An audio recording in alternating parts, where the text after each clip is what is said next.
The Solterra is Subaru's first electric vehicle offering, and, as you might expect from them, it's sporting the symmetrical all-wheel drive badge like so many other Subarus before it. But is this Solterra actually using this iconic drive system? Let's find out.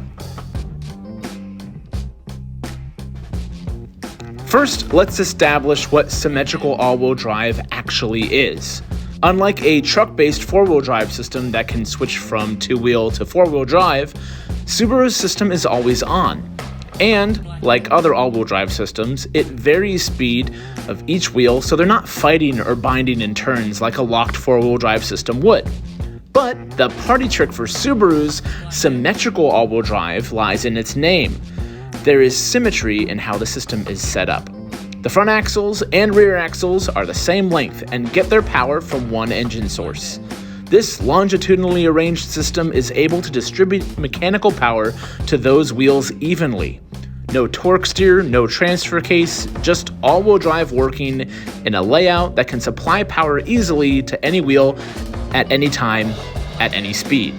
This is actually different from how most other all-wheel drive systems work, even though the end result is how people expect all-wheel drive to actually function. This system has remained mechanically unchanged for decades. Improvements to electronic stability control systems and traction control over the years have enhanced its capability, but the layout itself and the badge on those familiar Subarus has remained unchanged. So of course, Subaru's new EV would carry the same badge, which means it must carry the same system, right? Not exactly. Fundamentally, there are big differences between how an electric car and a not electric car work.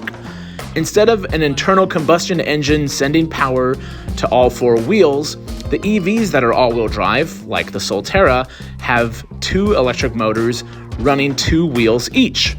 Other than some cables for power, they don't rely on each other for anything else. There's no drive shaft connecting anything, it's just some cables. Each motor simply handles the power sent to either the front wheels or the rear wheels.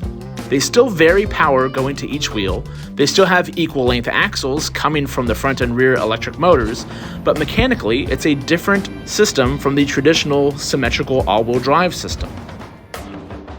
The Solterra's all-wheel drive system relies heavily on electronic traction control, vehicle dynamics control, and other programs built in to be able to mimic what mechanical differentials can do on the other gasoline-powered Subarus. On the surface, this is merely a name game. If Subaru wants to call their new EV's all-wheel drive system the same as other cars that we're familiar with, that really shouldn't be a big deal. From a marketing standpoint, this gives an unknown car familiarity to potential customers, especially those familiar with Subarus before. As long as the systems supply power to all four wheels in a similar fashion, you could realistically call both of them symmetrical all-wheel drive. But then there's a slight problem there. Subaru has spent the better part of the last 4 or 5 decades branding their system to be different from other offerings. They became so well known for all-wheel drive, the company actually made it standard on their entire lineup from 1997 onwards, with the exception being the BRZ later in 2013. But now, if the new EV has their famously familiar symmetrical all-wheel drive badge on the back of it, doesn't that also mean that its twin, the Toyota BZ4X, which if you didn't know is practically the same car, it's built together, Toyota and Subaru, that it has also symmetrical all-wheel drive? Or in the greater scheme of things, doesn't that mean that nearly every all-wheel drive EV on the market is going to have the same capability that used to define Subarus from their competition? It's certainly an interesting time in the automotive industry. I'd love to hear your thoughts. Is it or isn't it symmetrical all-wheel drive? Are adventure-ready EVs going to fit into the lifestyle that Subaru is aiming for with their customers?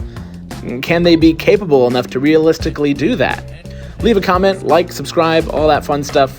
Thanks for watching, and I'll see you next time.